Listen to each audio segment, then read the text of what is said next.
Welcome to The Code. Construction, design and engineering.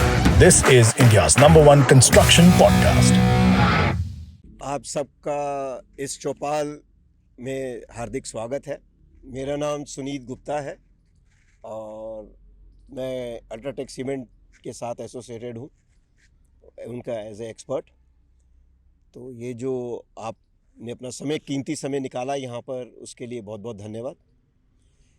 दूसरा, हम देखिए, जब भी आप किसी घर को बनाते हैं तो हम लोग देखते हैं कि जैसे कोई मरीज, आपके परिवार में कोई बीमार हो जाता है तो आप डॉक्टर के ऊपर भरोसा करके उसके ऊपर छोड़ देते हैं कि जो भी डॉक्टर कर रहा है वो सही करेगा और सही कर रहा है, अच्छा डॉक्टर है।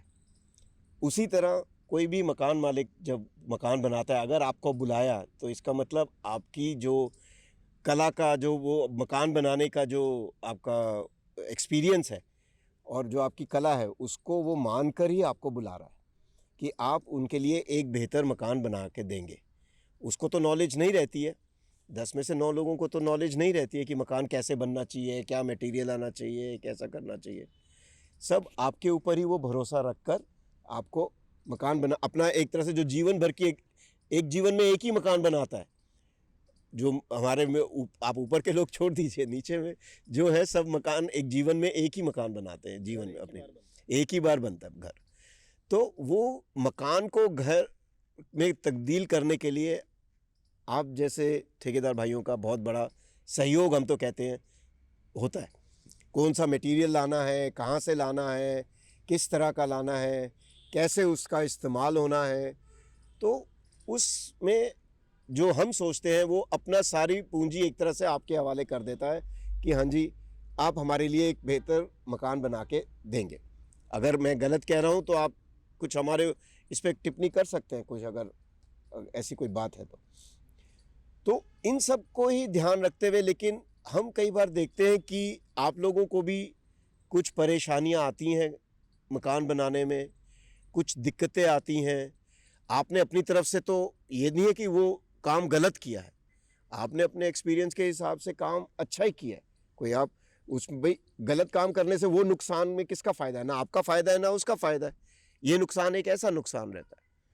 तो जो भी कुछ अगर आपकी जो दिक्कतें रहती हैं जिससे कि और बेहतर चीज़ें बन सके, वो चीज़ जो आप बना रहे हैं, जो मकान मालिक बना रहा है, उसमें दिक्कतें कम आए, तो उसके लिए ही हमने सोचा कि आज आप लोगों के साथ बैठ के कुछ बात करें। शायद हमें भी कुछ सीखने को मिलेगा आपके एक्सपीरियंस से, और हमारे एक्सपीरियंस से जो हमारे को पता है, जो आप तक शायद कभी कोई चीज़ ना पहुंच पाई हो, तो वो एक्सपीरियंस एक बार हम आपके साथ भी शेयर अपना भी करना चाहेंगे और चाहेंगे कि आप भी अपना एक्सपीरियंस हमारे साथ शेयर करें। बहुत बढ़िया सुनीत सर, थैंक यू इस इंट्रोडक्शन के लिए। सर एक एक करके ना अपना नाम बताएं, किस इलाके में आप काम करते हैं, किस तरीके का आप काम करते हैं, बिल्डिंग कंस्ट्रक्शन में आप क्या क्या चीज़ करते हैं और आपकी टीम का साइज़ क्या है। एक बार आपसे शुरू करेंगे सर, फिर भाई साहब के पास जाएंगे, फिर वहाँ जाएंगे, फिर इधर से चलेंगे। प्लीज़ बताइए सर। सर हमारा बरकत अंसारी नाम है, मैं जौनापुर विलेज से काम करता हूँ, दिल्ली में साउथ दिल्ली पड़ता है ये। और दूसरा, मैं गांव में ज़्यादा करके काम करता हूँ, बाहर नहीं जाता काम से। बाकी हमारा जो भी काम है सब गांव के अंदर में ही है। अच्छी बात है सर, साहब को दीजिए प्लीज़। सर अपना नाम बताइए प्लीज़, कहाँ काम करते हैं बताइए सर। मेरा नाम रामू चौरसिया है, मैं मांडी और ग्वालपाड़ी काम करता हूँ, जो कि हमारा काम उधर ही है। और 20 से 22 आदमी की टीम हमारी रेगुलर चलती है। हाँ, आपका स्वागत है सर। स्वागत है आपका। मेरा नाम सूरज कुमार चौरसिया है, बंदवाड़ी में काम करता हूँ। बंदवाड़ी जी, बंदवाड़ी मांडी। बहुत बढ़िया सूरज भाई। सर आप कहाँ से आए हैं बताइए और आपका नाम बताइए, अपना परिचय दीजिए। मैं कंचन सिंह ठेकेदार, मांडी विलेज, दिल्ली से हूँ। मैं सबसे पहले तो अल्ट्राटेक सीमेंट भारत देश का #1 सीमेंट है, सारी टीम को, हमारे ठेकेदार भाइयों की ओर से तहे दिल से धन्यवाद करता हूँ। बाकी मेरा काम मांडी विलेज में चल रहा है, मांडी गांव में। बाकी और जौनापुर में भी काम किया है, छतरपुर में भी करा है जी। बाकी बिल्डिंग कंस्ट्रक्शन का सारा A to Z काम मेरे पास है। बहुत बढ़िया सर। सर आपका स्वागत है। सर मोहम्मद कासिम, मोहम्मद कासिम बाबू कैम्प, ठीक है। मैं आय नगर से मैं काम करता हूँ। बहुत बढ़िया। जी मेरा नाम हदीस है, जौनापुर में मैं काम करता हूँ और सुल्तानपुर भी, आया नगर में भी, इधर भी काम करता हूँ। बहुत बढ़िया। कितने साल से कर रहे हैं सर काम? हो ही गया कम से कम 25-30 साल हो गया। 25-30 साल आपको हो गए। आपको कितने साल हो गए सर? मेरे को 20-22 साल हो गए सर। 20 आपको हो गए। जी। आपको भाई जी? मेरे भी सर 20-22 साल हो गए। 20-22 साल हो गए। अभी तो उम्र नहीं लग रही देखने में ज़्यादा। 2 बाल सफ़ेद नहीं है आपके? 40 साल उम्र है सर। 40 साल उम्र है आपकी? Very good sir. आपकी बारी सर प्लीज़।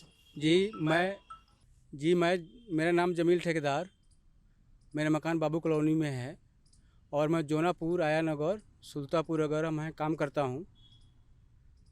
और काम के साथ साथ जो हमारे गुप्ता जी जो चीज़ अभी आए हैं, हमारे सीनियर हैं, जो कहें उससे हम सहमत भी हैं और उनसे कुछ राय भी लेंगे।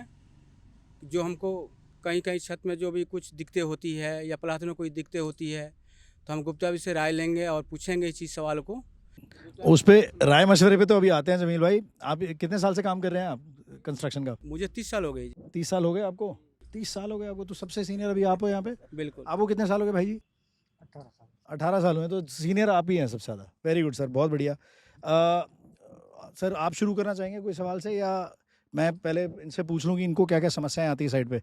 सर साइट पर एज अ कॉन्ट्रैक्टर आप काम कर रहे हो, इतने साल आपका तजुर्बा रहा, शुरुआत में चैलेंजेस कुछ और रहते होंगे और आज के चैलेंजेस शायद कुछ और होते होंगे, तो थोड़ा सा हमें बताएं कि किस तरीके की तकलीफ़ें, किस तरीके की परेशानियां आपको साइट पे आती हैं? सर सर्दी का मौसम है, जैसे कॉलम कास्टिंग करते हैं या मसाला करते हैं तो सेटिंग नहीं हो पाती है, तो इसका क्या रीज़न है? चलिए ये सवाल का जवाब मिलेगा आज। हमारे साथ हमारे एक्सपर्ट जुड़े हुए हैं, सुनीत गुप्ता जी, जो इस सवाल का जवाब देंगे। सर तो प्लीज़ ज़रा बताएं कि सर्दी के मौसम बिल्कुल में सर, कॉलम बिल्कुल की सर। सेटिंग क्यों नहीं आती क्यों है? नहीं आती है? बिल्कुल सर, देखिए सबसे पहली चीज़ कि कुछ भी अगर हमारी कंक्रीट से मसाले किसी में भी कोई दिक्कत आता है तो सारा दोष हम लोग देते हैं सीमेंट को, कि जी सीमेंट में दिक्कत है, तो सीमेंट ख़राब है तो इसीलिए हमारे को दिक्कत आई है।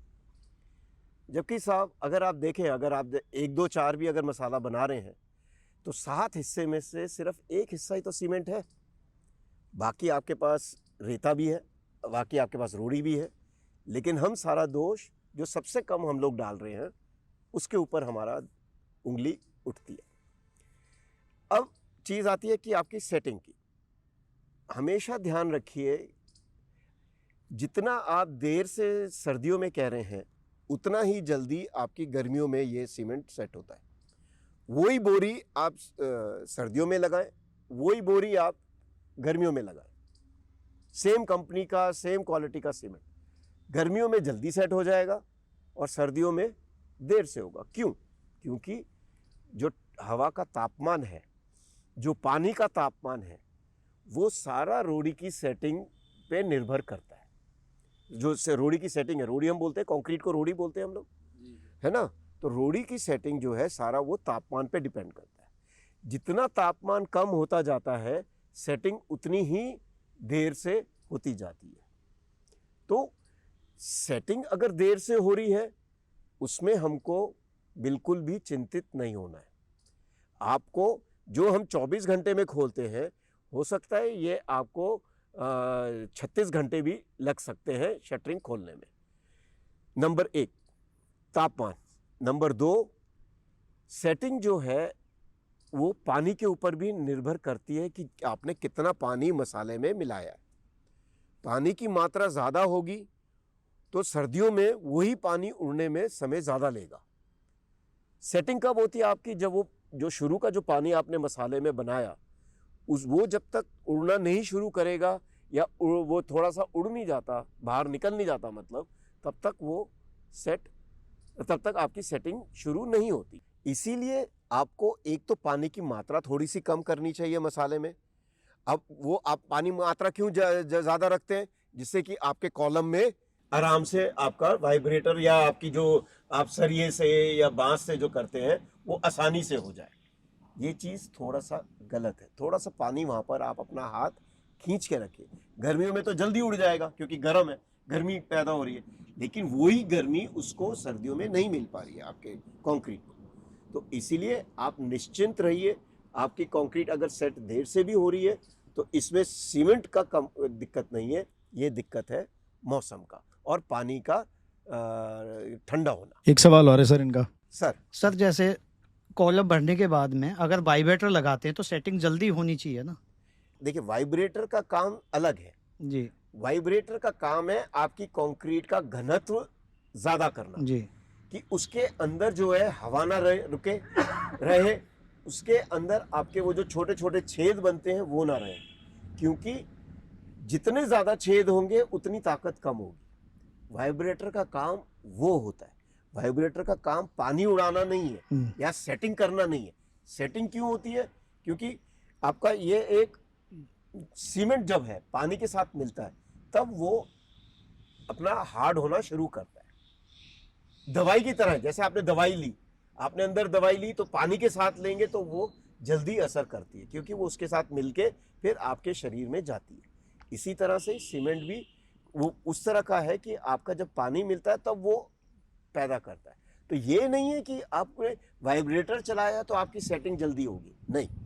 वाइब्रेटर आप कर रहे हैं, चला रहे हैं क्योंकि अंदर की जो हवा है वो बाहर निकले, नंबर 1। नंबर 2, जो अंदर जो आपके कंक्रीट डालने से जो छोटे छोटे छेद बनेंगे उसको कम से कम हम कितना कर सकते हैं उस पर निर्भर करते हैं। ठीक से रोडी डिस्ट्रीब्यूट हो जाए, इसलिए। हाँ जी भैया। अगला सवाल जो Yes, sir. बरकत जी अक्सर पूछते हैं कि सर देखो गर्मी में तो जल्दी सेट होता है सीमेंट हाँ, और सर्दी में लेट सेट होता है। ठीक है। ठीक है जी, तो तराई हम किस हिसाब से करें? सर्दी में कब करें और गर्मी में कब करें? कोई इसका तरीका हमें बताइए। सबसे ज्यादा जो समस्या आती है वो यही आती है कि हम इस सोच में होते हैं कि कब तराई स्टार्ट करें। इसके लिए मैं एक छोटा सा उदाहरण दूंगा। आज से करीब 20-22 साल पहले, अभी भी मेरे दिमाग में वो चीज़ आती है जब कोई ये सवाल पूछता है। बेसमेंट, सर्दियों के दिन थे ये, दिसंबर जनवरी के, तो बेसमेंट में किसी ने प्लस्तर किया और हमारी क्या आदत होती है कि आज जो काम हुआ अगले दिन से हम तराई करना शुरू कर देते हैं। ठीक है ना? हमेशा हर कोई भी काम हो, ईंट का हो, प्लास्टर हो या रोड़ी ऊपर आपकी छत डली हो, अगले दिन तराई शुरू कर। तो जब मैं वहाँ गया, उन्होंने कहा जी सीमेंट सेट नहीं हो रहा है और ये उंगली से भी निकल जाता है। मैंने सिर्फ उनको एक बात कही कि आप 2 दिन इसमें तराई मत करें, कोई दिक्कत होगी मैं दोबारा दिल्ली से आऊँगा। ये बात आगरा की है और वो दिन है और आज का दिन है, आज तक फ़ोन आया नहीं। तो अब तराई, अगेन हम तराई क्यों करते हैं? उसके 2-3 कारण हैं। पहली चीज़ है कि जो सीमेंट में जैसी पानी मिलाते हैं तो एकदम गर्मी निकलती है, आपने महसूस किया होगा, क्योंकि आप जब भी ईंट का काम या प्लास्टर का काम करते हैं हाथ पे थोड़ा सा कटने का या जलने का आता ही है। तो गर्मी, वो जो गर्मी निकलती है उसको ठंडा करना है उसका काम। और दूसरा, जब ये सीमेंट में, जब अंदर कंक्रीट में जब वो या मसाले में जब वो स्ट्रेंथ बनाती है लगने के बाद, तो अंदर का जो पानी यूज़ हो जाता है, अंदर का, वो अंदर से पानी लेता है, तो जो फिर उसको और ताकत बनाने के लिए और पानी चाहिए। तो वो पानी हम कैसे, इन दोनों चीज़ों के लिए हम क्या करते हैं, हम बाहर से तराई करते हैं। ठीक है ना? तो ये तराई जब हम बाहर से करते हैं तो वो पानी अंदर जाता है और उसका तापमान भी ठंडा करता है। ये चीज़ हमें ध्यान रखेंगे तो हमें अपने आप ही पता चलेगा कि कैसे करेंगे। अब गर्मियों में क्या है, आप अगर 100 गज की या 200 गज की अगर आप घर बना रहे हैं, आप उधर से चल के इधर अगर आए कंक्रीट डालते हुए, तो हो सकता है कि जब तक आप ये ख़त्म करें तब तक उधर जो आपने शुरू में सुबह डाला था उसको तराई की ज़रूरत पड़ जाए। जबकि हम लोग कब डालेंगे? अगले दिन सुबह 9 बजे काम शुरू होगा, 11-12 बजे तक मेड़ बनेगी और फिर 1 बजे तक उसमें पानी भरा जाएगा। 12-1 बज ही जाता है अगले दिन भरने में, आपने जो रोड़ी लगाई, और इतने में क्या हो जाता है, स्लैब में क्रैक्स आ जाते हैं। क्यों? क्योंकि भाई किसी को प्यास लगी है, उसको पानी नहीं मिल रहा, तो क्या करेगा वो? कहीं ना कहीं तो गुस्सा दिखाएगा किसी भी तरीके से। स्लैब जो है वो तरेड़ के हिसाब से अपना गुस्सा दिखाता है कि आपने मुझे पानी नहीं डाला, अब आप मेरा गुस्सा झेलिए। तो मैक्सिमम तराई कितने दिन तक लगनी चाहिए सर? वो पहले शुरू कब है, पहले वो मैं आपको। अच्छा जी। तो ऐसा है कि जो जिसे हम कहते हैं ना, ये टेक्निकल रीज़न नहीं है, ये मेरा अपना बनाया हुआ रीज़न है कि आपने देखा होगा रोड़ी, वो कंक्रीट या मसाले में सफ़ेदी सी आ जाती है। वो सफ़ेदी क्या है? कि कंक्रीट अंदर से सूखना शुरू हो गया है और सफ़ेदी आने, वो चूना, वो एक असल में क्या है, वो एक चूना है। सीमेंट आप लगाएंगे, जब वो सूखेगा तो उसने चूना बनाना ही बनाना है। कोई सीमेंट कंपनी वो चूना बनने से नहीं रोक सकती।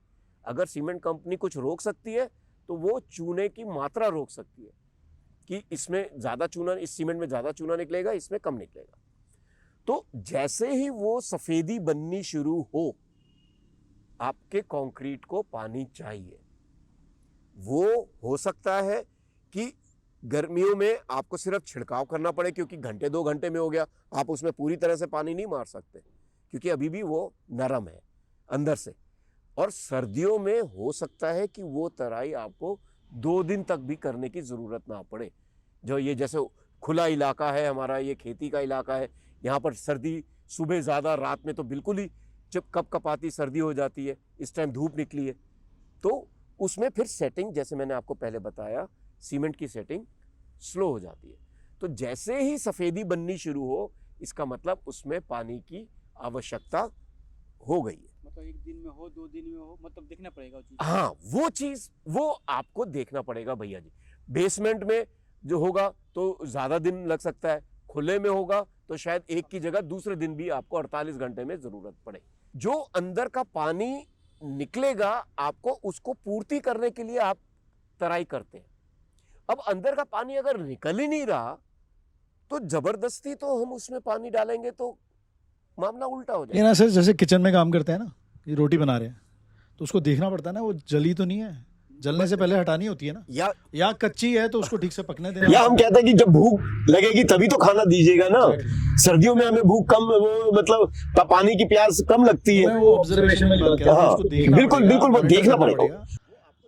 और देखिए कंक्रीट जो है ना, वो एक जीवित चीज़ है, वो समय के साथ ताकत ले रहा है, आने वाले समय में भी ताकत ले रहा है। पीपीसी सीमेंट का जो नेचर है, जो राख वाली सीमेंट जिसको हम बोलते हैं या पीपीसी बोलते हैं, उसका नेचर है कि आने वाले समय तक वो मॉइस्चर अब्जॉर्ब करता रहता है और स्ट्रेंथ बढ़ती जाती है छत डलने के बाद भी। बिल्कुल ठीक तो है। वो एक लाइव चीज़ है, वो एक जिंदा चीज़ है। वो ये नहीं है कि आपने एक छत डाल दी, बस वो एक उसका तो वहीं पे कभी खत्म हो भी गया। आप हमेशा मकान मालिक को रोकिए, क्योंकि कई बार उसकी आदत होती है सुबह उठते ही सब कुछ अपना कर करा के और फिर वो ऊपर चढ़ जाएगा पाइप लेके कि जब ठेकेदार जी के आने से पहले, लेबर आने से पहले मैं एक बार तो तराई कर ही दूं, उसको वो संतुष्टि होती है। छत के तराई बोलो, आज तो दूसरा दिन हो गया था, आज तो छत के तराई होना ही चाहिए। हाँ, आज तो होना ही आज चाहिए। जब प्रेशर मारेगा तो उसमें से वो निकलना शुरू, मसाला बिल्कुल चालू हुआ। ये कल परसों की तो मैं बात बता रहा हूँ, निकलना चालू हो जाएगा। बिल्कुल, ये बिल्कुल सही कह रहे हैं आप। इस जो हमारा आज मिलने का जो मेन मकसद है वो यही है कि ये जो छोटी छोटी चीजें हैं ना, ये क्यों करनी चाहिए और क्यों होती हैं और कैसे करनी चाहिए, उसका ही मेन मकसद है। आप बोलिए, तराई के लिए अब थोड़ी सी संतुष्टि हुई कि हाँ भाई कब करनी चाहिए, कितने दिनों तक लगानी चाहिए? सबसे ज़्यादा हम लोग जो कहते हैं कि करीब 50 से 60% स्ट्रेंथ जो है, एक 3 दिन में आती है करीब 45-50% स्ट्रेंथ, 7 दिन में आती है करीब 60% स्ट्रेंथ, और 14 दिन में आती है 85% स्ट्रेंथ। जो सबसे, जो हम लोग कहते हैं कि जनरली करनी चाहिए, वैसे तो हम कहते हैं कि 28 दिन तक करिए जो हमें जो मेन ताकत 100% मिलेगी। लेकिन अगर आप जिसको भी, अगर आपने 28 दिन बोला तो वो तो मानेगा नहीं और कोई करने भी नहीं देगा। तो इसीलिए हम कहते हैं, क्योंकि शुरू में ज़रूरत होती है, पहले 3 दिन तो सबसे ज़्यादा ज़रूरी है, क्योंकि आप देखिए 3 दिन में 50% ले रहा है स्ट्रेंथ, तो सबसे ज़्यादा ज़रूरी पहले 3 दिन है। ओके, और फिर जो आप करें वो 10 दिन तक कम से कम तराई इसको करें, कि जिससे कि 70-75% तो ताकत इसमें आ जाए। सर अभी रेगुलर प्रैक्टिस में कितने घंटे, कितने दिन तराई होती है आपकी साइड पे? 2 टाइम होती है सर। 2 बार तो पानी डाला आपने? हफ्ते भर वही, हाँ जी, हफ्ते भर के लिए। तो हम कहते हैं कि 10 दिन रहे, और गर्मियों में, सर्दियों में तो शायद 2 बार चल जाएगा, लेकिन गर्मियों में ये नहीं चल पाता है। गर्मियों में सब 3 टाइम तराई लगाते हैं। बिल्कुल, और आप उसके ऊपर जैसे कॉलम है, जो सीधी खड़ी सरफेस है, उस पर आप अपना बोरी बांधिए टाट की, उसको हमेशा गीला रखिए। आप ऐसे मारेंगे पानी, वो सारा पानी नीचे ऐसे बह जाएगा और वो जल्दी से कॉलम सूख जाता है। तो उसका सबसे बढ़िया तरीका है कि आप टाट की बोरी लगाएं, उसके ऊपर अच्छी तरह से टाइट करें और बोरी को हमेशा गीला रखें, जिससे कि जो भी उसकी नमी के थ्रू कॉलम में पानी नमी चली जाए। तो ये तरीका तो वर्टिकल के लिए आपको बहुत ज़रूरी है करना। मतलब सिर्फ पानी मारना काफ़ी नहीं है कॉलम में। अब सर की बात से क्लियर हुआ ना कि तराई हमें कब स्टार्ट करनी है। अब सभी आप बता पाओगे? जब भी सफेदपन आना स्टार्ट हो, हल्का सा छत सफेद होना स्टार्ट हो जाए, तब आपको तराई स्टार्ट करनी है। ये नहीं कि पूरी छत ही सफेद कर दे, नहीं। गर्मी में भी और सर्दी में भी। अब कोई ऐसा नहीं है कि देखो आपसे इसको अंदाजा लग जाएगा कि 10 घंटे में करनी है, 20 घंटे में, 25 या 2 दिन बाद, जब भी वो सफेद होना स्टार्ट हो आपको तराई करनी स्टार्ट कर देनी है। ठीक है जी, यही आपको गाइड करना है आगे भी। यार मुझे एक बात बताओ, तुम सीमेंट का रंग कैसा होना चाहिए? आपसे पूछूं या पहले इनसे पूछूं? ठेकेदारों से। तो सर पहले बताओ, सीमेंट का रंग कैसा होना चाहिए? दो तीन तरीके होते हैं, बताओ। काला भी होते हैं, सफेद भी होते हैं। नहीं, जो रेगुलर सीमेंट आप घर बनाने में यूज कर रहे हो, चिनाई में, रोड़ी में, आपको कौन सा रंग का सीमेंट पसंद है? बताओ कंचन जी क्या हमें तो ग्रे रंग का पसंद है सर। आपका ग्रे रंग जी। तो क्या रंग होना चाहिए सीमेंट का? कोई गिरे रंग सफ़ेद वाला जो होती है वही। और अगर काला हो तो? उसमें तो मालिक कहते हैं कि राख मिला हुआ है। आपको क्या लगता है? हमारा तो नहीं लगता है जो उसमें राख मिला है। राख नहीं लगता आपको? अगला बताएंगे बरकत जी। रंग कैसा होना चाहिए सीमेंट का? जी देखिए, रंग तो अपना भी कम, जो हमारा अल्ट्राटेक आता है इसमें भी 2 किस्म का रंग हो जाती है कभी कभी। एक तो कलापन में हो जाती है, एक थोड़ा सा बुरा बुरा दिखता तो सही कौन सा होता है? है। देखिए सही तो हमारी कंपनी अपने हिसाब से सही बनाती है दोनों, लेकिन देखने में नजरिया कुछ फर्क हो जाता है। सर लगता है कि लोग बात कहते हैं इसमें राख ज़्यादा है, लेकिन ऐसा नहीं है। तो सलीम जी, क्या सीमेंट के कलर से मजबूती में फर्क पड़ता है? जी नहीं। क्या बरकत जी, सीमेंट के कलर से मजबूती में फर्क पड़ता है? आपका क्या कहना है? नहीं पड़ता फर्क कोई। रामू जी, फर्क पड़ता है क्या? नहीं, मजबूती में कोई फर्क नहीं पड़ता। कंचन जी, कोई सीमेंट के कलर से कोई मजबूती में फर्क नहीं पड़ता है? सर। एक बहुत अच्छा उदाहरण है इस चीज का। अगर मैं 2 घोड़े भगाता हूँ, एक घोड़ा सफेद है और एक काला है, तो कौन सा घोड़ा जीतेगा? सर कौन सा, गुप्ता जी, कौन सा घोड़ा जीतेगा? जो अपनी ताकत के हिसाब से जीतेगा, जिसमें ज़्यादा ताकत होगी वो जीतेगा। तो देखिए, ये बहुत सही क्वेश्चन उठाया इन्होंने। आजकल अब क्या है, पहले तो जब हम 90 के दशक में या 2000 में काम करते थे जब, तो सिर्फ एक ही फैक्ट्री से एक ही शहर में सीमेंट आता था। लेकिन आजकल क्या है, अलग अलग जगह से एक ही शहर में सीमेंट आ रहा है। हमको क्या आदत लग गई है कि वो जो रंग आता था पहले वाला, वो ही सही रंग है, और जो आजकल जो रंग आ रहा है वो सही नहीं है। तो रंग कभी भी सीमेंट की क्वालिटी का माप नहीं है, अगर आपको कंपनी के ऊपर विश्वास है। एक किसी कंपनी पे जब आपको विश्वास है तो रंग कभी भी मापदंड नहीं होना चाहिए। अब कोई भी कंपनी कोई एक बाजार खाली तो कर नहीं सकती। इस प्लांट से अगर कोई प्रॉब्लम आ रही है तो इस प्लांट से दूसरे प्लांट से भेज दिया सीमेंट। वो सीमेंट प्लांट में एक दूसरा कोई चूना पत्थर है तो वो उसमें उसका रंग आपस में बदलेगा ही बदलेगा। तो कभी भी रंग माप नहीं होता है भाई। बहू गोरी हो, बहू काली हो, वो अच्छी बहू का नहीं मापदंड होता ना। गोरी वाली आपको नचा देती है, जरूरी थोड़ी है।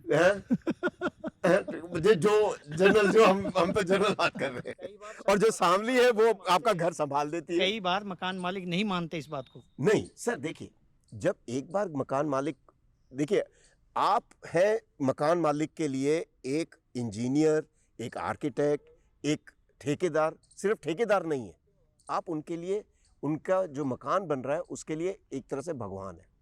कोई भी आपको क्यों नहीं तो वो क्यों आपको क्यों देगा और आपको क्यों नहीं देगा वो, या आपको देता है तो आपको नहीं देता है। सिर्फ इसीलिए तो ना कि भाई वो मानता है कि आप ये काम सब अच्छी तरह से जानते हैं। तो ये चीज़ आपके ज़रिए ही जानी चाहिए कि साहब जी रंग में कुछ नहीं है, कंपनी बेहतर है, कंपनी के तो ये सीमेंट की गारंटी, जहां आपने बोला ये गारंटी मेरी है मकान मालिक, और जहां आपने देखा देख लो जी, अब आपकी मर्जी है, कोई भी सीमेंट ले आओ, तो वो उसका असर उल्टा होता है। जो बेदर प्लस है उसमें पानी डालते हैं तो ऊपर से इथी जैसे हो जाए, राख जैसे दिखता है। सर देखिए, वो जो काला कालापन जो आता है, ठीक बात है कि वो राख हम लोग डालते हैं, ठीक बात है कि हम लोग उसमें राख डालते हैं, लेकिन राख ये कोई आम राख नहीं होती है कि चूल्हे वाली राख ले ली, लकड़ी जला के राख ले ली, वो राख नहीं है। इसके लिए भी करोड़ों रुपए खर्चे जाते हैं राख को कल सिर्फ इकट्ठा करने के लिए, वो पावर स्टेशन से।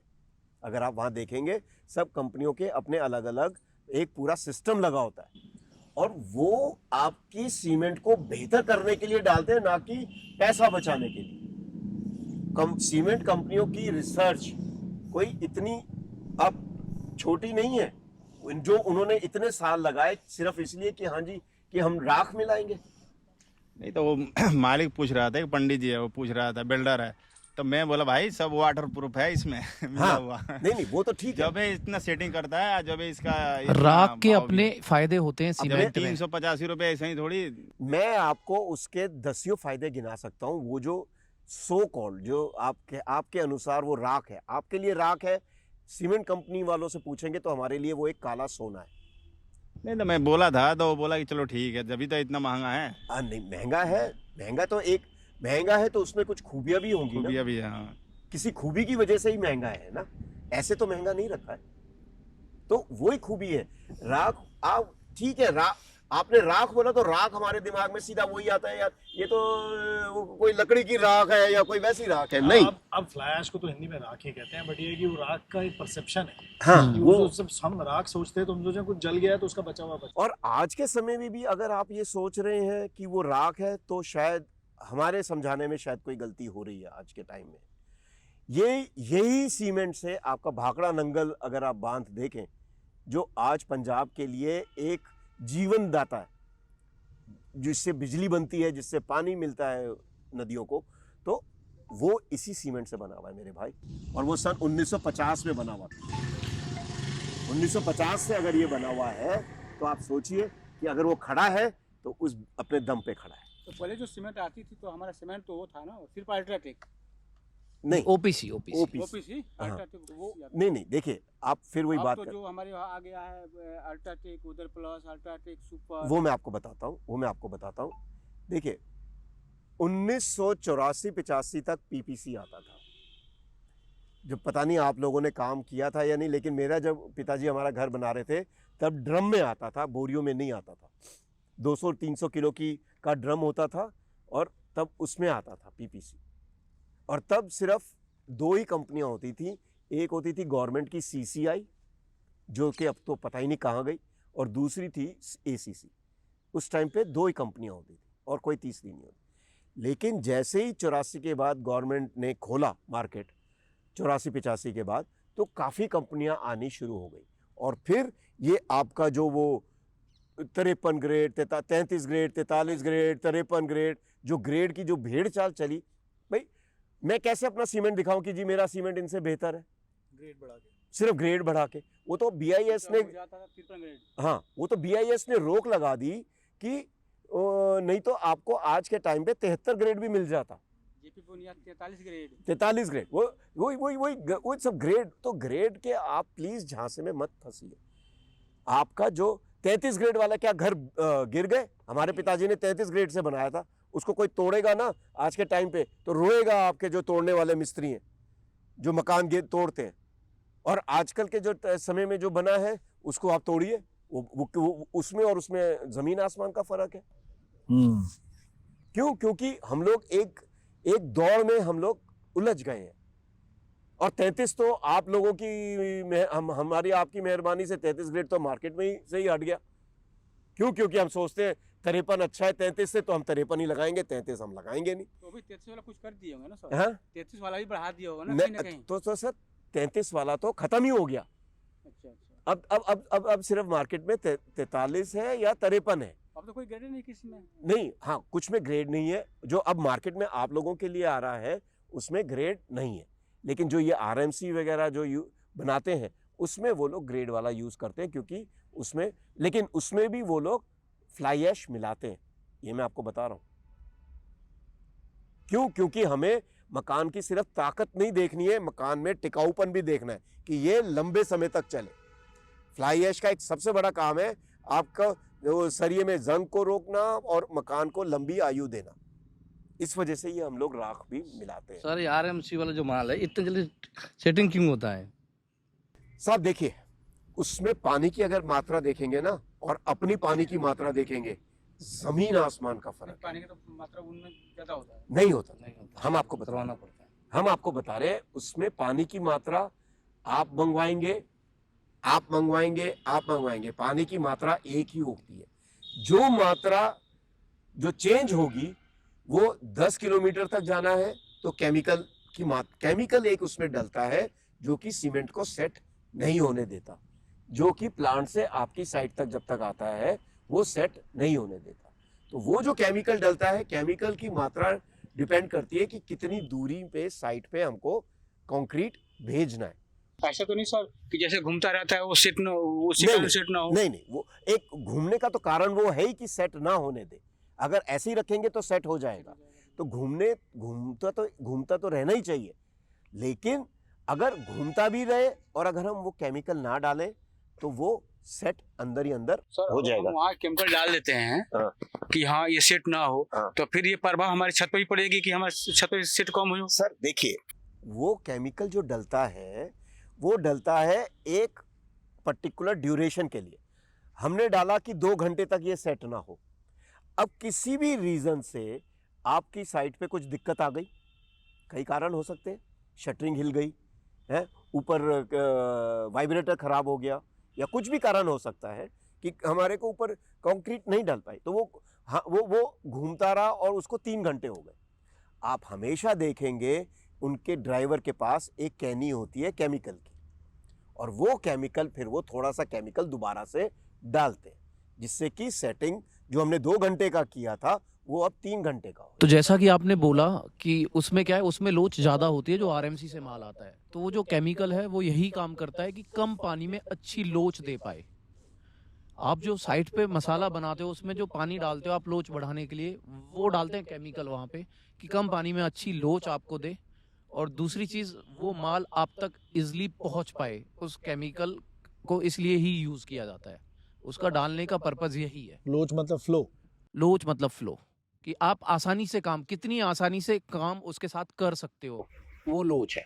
देखिए सर, आप जितना कम से कम पानी डालेंगे, हम लोग क्या है साइट पे पानी अब किस हिसाब से डालते हैं कि हमको हमारी करनी अच्छी तरह से चल जाए, गुरमाला ठीक से चल जाए, उसको हम लोग वाइब्रेट ठीक से कर दें, हमारा वो सबसे, हम उस वजह से पानी ज्यादा डालते हैं। जबकि पानी जितना आप ज्यादा डालेंगे उतनी ताकत वो कंक्रीट को करता है। ये एक जगत सत्य है, जितना ज्यादा पानी उतनी कम मजबूती, उतनी कम मजबूती। सिंपल सा फंडा है। कम से कम पानी और बाद में हम रहेंगे सुखी। तो ये सबसे बड़ी एक आपको ध्यान में रखना है कि कितने कम पानी में हम लोग, अब वो पानी क्या है, एक बोरी में वो जो आपका मजदूर है वो एक घेरा बना देता है, जितना बड़ा उसको मतलब नहीं है, जितना बड़ा घेरा बना उतना पानी उसने भरना ही भरना है। उसको पानी की मात्रा से नहीं, उसकी पानी की मात्रा का मतलब है वो घेरा कितना ऊंचा है और कितना बड़ा। नहीं तो घेरे का कोई साइज जब बनाते हैं तो उसको कोई नापने पाई होती है, कैसे बनता है वो? ऐसा कुछ नहीं है। ऐसा कुछ नहीं होता। आपके हिसाब से सलीम जी एक बैग में कितना पानी डालना चाहिए? उससे तो 20 लीटर के आसपास। आप बरकत जी कितना पानी डालना चाहिए? मीडियम 20 लीटर के करीब डाल। आप कितना पानी डालते हो ऐसे साइड? एक बोरी सीमेंट में? एक बोरी सीमेंट का मसाला बनाने में 25 लीटर तो होता ही है। आप बताओ सर। 20-25 लीटर में होगा ही नहीं सर जी, 20-25 लीटर में नहीं बना सकते आप नहीं करते, में होगा ही नहीं। आप करेंगे ही, करेंगे ही नहीं। क्यों? क्योंकि आपको वो जो लोच है, जो काम करने वाला, वो जो आपको चाहिए लोच, वो चीज इसी तो 5 लीटर। लेकिन इसीलिए हम कहते हैं बदरपुर सूख जाएगा पानी। पानी ले कम से कम 50 लीटर पानी चाहिए, जब जाकर होंगे इकट्ठे में माल। अगर नीचे बनाते हैं, जमीन पे बनाते हैं या कुछ ईंट बिछा के बनाते हैं, उसमें फर्क पड़ेगा। अगर ऑलरेडी आप कुछ नीचे कोई लोहे का चादर रख के बना रहे हो तो 20 से 25 लीटर पानी मात्रा बहुत है। बिल्कुल ठीक बोला आपने, बिल्कुल ठीक बोला है। तो 20 से 25 लीटर से पानी, 25 भी हमारे लिए ज्यादा है। सीमेंट का जितना माप है उसका आधा आपने मिलाया है, वो हमारे लिए थोड़ा ज्यादा है। 20 तक हमारे लिए ठीक है, लेकिन फाइन, आप 25 तक ले जाइए, लेकिन उससे ऊपर बिल्कुल नहीं, उससे ऊपर तो बिल्कुल नहीं है।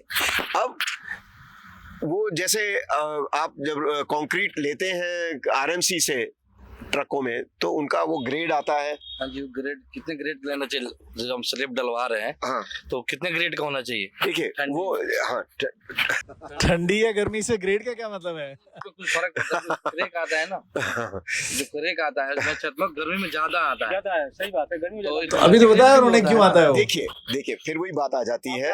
आप पीछे डालते आते हो, उधर करे आना शुरू हो जाएगा। हाँ, गर्मी में तो वो मैंने बताया ना, वो कंक्रीट का अपना गुस्सा करने का तरीका है। गर्मी में क्रैक आने का और एक रीजन है। क्या होता है, अंदर से जो कंक्रीट होता है वो होता है गीला, और ऊपर की जो परत होती है वो जाती है सूख। रीजन एक तो बहुत ज्यादा धूप, दूसरा उतनी ही तेज हवा। तो वो हमें ढक के रखना पड़ेगा, खुश्क हवा। अगर हम ढक के नहीं रखेंगे तो वो क्या होगा, उतनी जल्दी उसकी ऊपर की परत सूखेगी, और जितनी जल्दी ऊपर की परत सूखेगी उतनी जल्दी ज्यादा चांस होंगे तरेड़ आने के, जो बाल जैसे तरेड़ उसमें आती है। ऐसा कोई नुकसान तो नहीं है उससे, अगर कहीं बाई चांस करेक भी आ गया जगह जगह?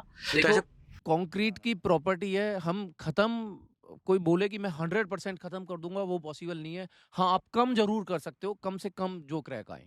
तो वो तरीका यही है, आपको हवा कैसे रोक सकते हो, आप उसको ढक के रख सकते हो, टाइम से उसकी तराई कर सकते हो, तब क्रैक कम हो सकते हैं। जैसे आप पूछ रहे थे कि वो ग्रेड, देखिए जो हम लोग बनाते कौन सा मसाला है, 1, 1.5, 3 का बनाते हैं हम लोग। 1, 2, 3 का बनते हैं, अब तो 1, 2, 3 बनाते हैं। 1, 2, 3 ठीक है, आप उसको थोड़ा सा कर देते, पर वो होता है 1, 1.5, 3 ही है, ठीक है ना। जीरा रोड़ी वगैरह जो बहुत कम लोग बाग मिलाते हैं, आधी जरूरी, हाँ, तो वही 1, 2, 3 का 1, 2, 3 का, 1, 2, 3 में ठीक है, वो आपका एक बन जाता है। रोड़ी क्या 2 तरीके की यूज करते हो, 1 तरीके की यूज करते हो? आधे में तो एक ही तरह का यूज करेंगे। इस टाइम तो सब 2 तरह की आ रही है, 1.5 इंची भी आ रही है, 1 इंची भी आ रही है। देखिए ऐसा है, आपको मिलाना है जिसे हम बोलते हैं 1.25 इंच की रोड़ी और आधा इंच की रोड़ी। 1 इंच वाली रोड़ी नहीं मिलानी है।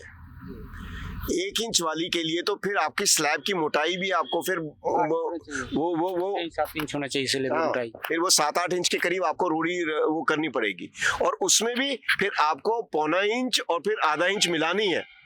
क्यों? आप रोड़ी का समझिए, असली जगह लेगा आपका 1.25 इंच का रोड़ी, उसके बीच की जगह को भरेगा आधा इंच का रोड़ी, और आधा इंच और 1.25 इंच की रोड़ी के बीच की जगह को भरेगा आपका रेता, डस्ट या रेता। 1 इंच की रोड़ी लगा रहे हैं तो कुछ उसमें जीरा रोड़ी भी मिक्स करना चाहिए हमें। सर वो तो करनी चाहिए, मैं तो आपको ये बता रहा हूँ कि हम लोग अलग अलग साइजेस, आपको सारे साइजेस मिक्स करने पड़ेंगे।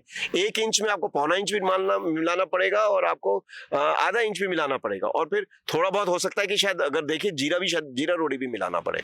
तो ये तो आपको अपनी रोड़ी के हिसाब से आपको बनाना है। लेकिन और ये जो हमें सबसे बड़ी चीज क्या है, हमें आपस में जो छेद कम से कम करने हैं, वही ताकत देते हैं। छेद सबसे बड़ी कमजोरी है स्लैब कंक्रीट में, तो उसीलिए ही हम लोग अलग अलग तरह की रोड़ी यूज करते हैं, जिससे कि अंदर के छेद कम बने और हम लोगों को ताकत। देखो भाई विशाल, मेरी तरफ की टीम तो जीत रही है, क्योंकि हमने बहुत सवाल पूछ लिए और हम बहुत जवाब दे भी रहे हैं। अभी भाई साहब ने भी पूछा था कि M20 और वो जो हम मंगवाते हैं उसमें M20, M25 कौन सा ग्रेड मंगाना चाहिए, कौन से मौसम में, सर्दी के मौसम में कौन सा ग्रेड? देखिए साहब, जो कहते हैं आप 1, 1.5, 3 के बराबर का जो ग्रेड है वो होता है M20, M20, M का मतलब होता है, M का जो फुल फॉर्म होता है वो होता है मिक्स, कि कौन सा मिक्स है, और 20 जो है या 25 जो है वो देता है ताकत 28 दिन के बाद। अब आप लगाने को 25 भी लगा लो, 30 भी लगा लो, 35 भी लगा लो, उसकी हमें जरूरत नहीं है घरों में। और सर फुटिंग में कौन से ग्रेड का इस्तेमाल करना चाहिए? सब, अब जो हमारे जो घर है, मैंने अपने घर में भी बनाया तो M20 नीचे से लेके ऊपर तक जो भी कंक्रीट लगाई है M20 बिल्कुल ठीक है। आप पहले तो 1, 2, 4 लगती थी भैया जी, ये तो हमारे पास है ना, अल्ट्राटेक वाला RMC को है ना कोई कंपनी अपने पास? हाँ, यहाँ पर है, तो एक गुड़गांव से 1, 2 छत डलना है मेरा।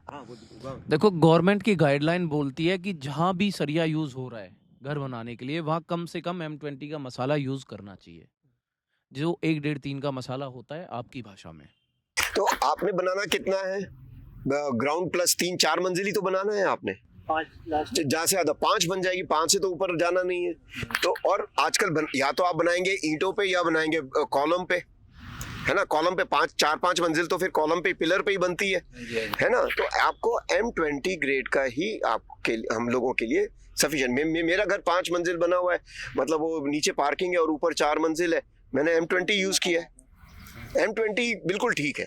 आपको M20 से ऊपर जाने का जैसे कि सर कहीं कहीं कहीं पे क्या है कि प्राइवेट इंजीनियर होते हैं, वो फुटिंग में M30 इस्तेमाल करने के लिए कहते हैं, तो इसलिए मैंने ये वो बिल्डिंग के डिजाइन पे डिपेंड करता है।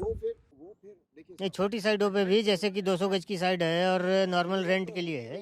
25 से ऊपर तो जाना ही नहीं चाहिए, पर अगर M30 यूज़ कर रहे हैं इसका मतलब कोई कारण होगा उनका यूज़ करने का। सर कई बार पार्किंग स्ट्रक्चर्स होते हैं, कई बार बहुत चीजें होती है सर, लोड के हिसाब से होता है। वो बिल्डिंग कमर्शियल में जानी होगी, वो उसमें कॉलम की स्पेसिंग ज़्यादा होगी। नहीं, अभी हमारे पास एक साइड है जो कि नीचे से स्टार्ट हो रही है, उसमें 250 गज की साइड में उन्होंने 26 कॉलम दे रखे हैं। अरे बाप रे, 26 कॉलम। M30 वो कोई कारण कुछ और होगा, उसमें कोई लोड वो क्या होगा, या तो फिर पता नहीं उनको कुछ नहीं, वो ज्यादा लोड के लिए डिफाइंड होगी सर बिल्डिंग, ज्यादा लोड के लिए ही ज्यादा सरिया लगता है। ज्यादा लोड के लिए होगी और वो कोई कमर्शियल यूज होना होगा उसका 250 गज का। कई बार क्या होता है, जैसे हमने एक बनाया तो 26। अरे भाई 26 कलम क्या करोगे भाई? 26 कॉलम, वो भी 20 के सरिये। साइज 9-18 बताइए यार। 9 फुट 10 फुट से ज्यादा स्पेस नहीं है, कमरे का साइज नहीं है। जहाँ तक सर्दी के टाइम है, लोग बात होता है ज्यादा ग्रेड का लगाएंगे तो जल्दी सेटिंग होगा। मेन प्रॉब्लम में यहाँ पड़ता है। हमारा भी लेंटर 2 बार मशीन लगी, 2 बार बॉर्डर पर गाड़ी क्रॉस उन्होंने दिया तो खुल के चला गया। अब वो कह रहा 30 ग्रेड के लगवाएंगे तो ज्यादा सेटिंग होगी जल्दी। मुझे एक बात बताइए, सेटिंग खोलनी पड़ती है। 15 दिन में तो क्या मैं खड़ा होऊंगा आपकी साइड पे या विशाल जी आ जाएंगे, M20 पे भी क्या आप 20 दिन में नहीं खोल सकते? 15 दिन में नहीं खोल सकते? M20 20 दिन में क्यों नहीं खोल सकते हम लोग? 20 दिन क्या, मैं कह रहा हूँ मैं आपको 15 दिन में या मैं आपको 10 दिन में खोल के दिखाऊंगा। फिर आपको हमें थोड़ा सा ये चीजें उनको समझाना चाहिए। सर ये चीज इंजीनियर है ना, वो ये कहते हैं जी M25 ही डालो। ये M20 तो जैसे रोड वगैरह जो गवर्नमेंट ठेकेदार इनके लिए है, तो इसमें क्या फर्क है फिर M20 और 20 में? देखिए, 1-1-2 डालेंगे तो वो M25 बनेगा जी, और 1-1.5-3 डालेंगे तो वो हमारी M20 बनेगी। अगर हम साइट और उसके हिसाब से अगर देखें तो अगर 1-1-2 भी अगर डालना है तो भैया उसका फायदा तो उठाइए। आपको आपकी स्लैब की थिकनेस कम हो जानी चाहिए, कॉलम की थिकनेस कम हो जानी चाहिए, तो ये सब तो वो उसका फायदा उठाएंगे नहीं, है ना? तो मैं अब उसके बारे में मैं उनके लिए मैं ज़्यादा कुछ कहना नहीं चाहता। तो ऐसा कुछ नहीं है, ये सिर्फ मन का वहम या मन की धारणा या कुछ भी कह लीजिए। लेकिन एज ए इंजीनियर, मैं भी एक सिविल इंजीनियर हूँ, मैंने भी स्ट्रक्चर डिज़ाइन करे हैं, मैंने भी सोसाइटियाँ मयूर विहार वगैरह में बड़ी सोसाइटियाँ डिज़ाइन करी हैं शुरू में अपने कैरियर के, तो ऐसी बात नहीं है। आप लोगों में से किन किन की बिल्डिंग पे स्ट्रक्चरल इंजीनियर हैं, या आपने कभी किसी स्ट्रक्चरल इंजीनियर के साथ काम किया? आपने किया हुआ है? आपने किया भाई जी? कोई स्ट्रक्चरल इंजीनियर कभी आया साइड पे? आपके पे आया कभी कोई? हाँ, आया है। स्ट्रक्चरल इंजीनियर आया है जो सरिया देखता है, जो रोडी बताता है कितने ग्रेड की होनी चाहिए? आपने कराया सर कभी स्ट्रक्चरल इंजीनियर के साथ काम? जी, बस बुलाने पे तो बोला जो जरूरत होगा तभी बुलाएंगे, और उससे जो आवश्यकता जरूरत मतलब जब कोई परेशानी आ जाएगी तब? कोई परेशानी है कि हमको कोई क्वेश्चन पूछना होगा, या हमारी समझ से कुछ नहीं आ रहा है, कॉलम दूरी पे है, इसमें कौन सा सरिया। अच्छा, मतलब लेकिन स्ट्रक्चरल इंजीनियर होता है शुरू से साथ में जी बिल्डिंग में? जी, आर्किटेक्ट जब डिजाइन बनाता है तब से जी होता है। हमारे साइड पर जब जरूरत पड़ता है तो उसे बुलाना पड़ता है। जब आप कभी साइड विजिट कर ले, कैसे काम कर रहा है, गलत तो नहीं कर रहा, चेक करने के लिए। वो तो सुपरविजन के लिए कभी आ गए तो अच्छा, ऐसे नहीं आता जल्दी। ठीक है। अगला क्वेश्चन सर रामू जी का है। और जैसे कि सर अगर हम बिल्डिंग बना रहे हैं, उसमें अगर कोई मालिक कहता है कि नहीं सीमेंट हम एक्स्ट्रा डालेंगे या फिर सरिया एक्स्ट्रा डालेंगे, तो उसका हमें बेनिफिट है या नुकसान है? एक उबलते हुए पानी में अगर आप गैस और तेज कर देंगे तो क्या होगा? नुकसान होगा, बाहर निकलेगा। नुकसान होगा सर। यही बात सीमेंट के साथ है। एक तरफ आप सभी ने शिकायत करी, क्रैक हो जाती हैं, दरारें पड़ जाती हैं, सीमेंट अपना गर्मी दिखा रहा है कि हाँ भाई मेरे को पानी नहीं दे रहे हैं, ऊपर से आप उसमें और जिसे कहते हैं ना वो घी का छौंक और लगा रहे हैं उसमें एक्स्ट्रा सीमेंट डाल के। कभी भी एक बात ध्यान रखिए, ज्यादा सीमेंट या ज्यादा सरिये से मजबूती नहीं आती है। एक बात का ध्यान रखिएगा हमेशा, जब भी आपने ज्यादा अगर सरिया डाला तो वो बिल्डिंग झटके से गिरती है नीचे, और अगर आपने नॉर्मल डाला तो पहले क्रैक आएगा और धीरे धीरे करके गिरेगी वो। पहले अपना दिखाएगी कि हाँ जी मैं गिरने वाली हूँ, क्रैक आएंगे, गिरेगा कुछ छोटा टुकड़ा और वो। लेकिन अगर ज्यादा सरिया डालेंगे तो एकदम से गिरती है और ज्यादा रोड़ी कम होगा। और उसमें आपका क्या कहते हैं, ज्यादा सीमेंट डालने से क्या होगा, फिर वही बात आ जाती है, गर्मी ज्यादा बनेगी, तरेड़ ज्यादा आएगी, आपकी दरारें ज्यादा पड़ेंगी। तो आप प्लीज ये वाली चीज देखिए, आपका काम है बताना। अब आप मेरे लिए अगर मकान बना रहे हैं, मैं आपको पता है जो मैं बोल रहा हूँ वो गलत बोल रहा हूँ, तो सीधा सा एक जवाब है जो हमारा स्टैंडर्ड आपका चलता है कि जी मैं आपके कहने पे तो कर देता हूँ, जिम्मेदारी मेरी नहीं है। जहां वो आपने ये बात कही और आप किसी कारणवश बोल रहे हैं, ये नहीं कि ऐसे ही आप बोल रहे हैं, किसी कारणवश आप ये बोल रहे हैं कि एक्स्ट्रा सीमेंट मत डालिए, मजबूत नहीं बनेगा। लेकिन अगर वो नहीं कहना, ठीक है मैं डाल देता हूँ साहब, सीमेंट भी आपका है, मैं तो डालने के लिए तैयार हूँ, लेकिन अगर उसमें कोई दिक्कत आती है, तरेड़ आती है, उसका जिम्मेदार मैं नहीं हूँ। मसाला बनाने के बाद कितने समय में लगा देना चाहिए? इसका जवाब जो है ठेकेदार भाई साहब ही देंगे। नहीं, वही देंगे। पहले तो मैं ठेकेदार भाई साहब देंगे। सर मेरे जो सवाल है वो सुनील जी के लिए नहीं है, मेरे सवाल हमारे भाइयों के। बरकत जी, मसाला बनाने के बाद कितने टाइम में वो लगा देना चाहिए? 1 से 2 घंटे तक लगा देते हैं जो बना। आप रामू जी? 2 से 3 घंटे के अंदर वो मसाला बना हुआ मसाला खत्म हो जाना चाहिए। 3 से 4 घंटे, लास्ट वैसे 2 से 3 घंटे।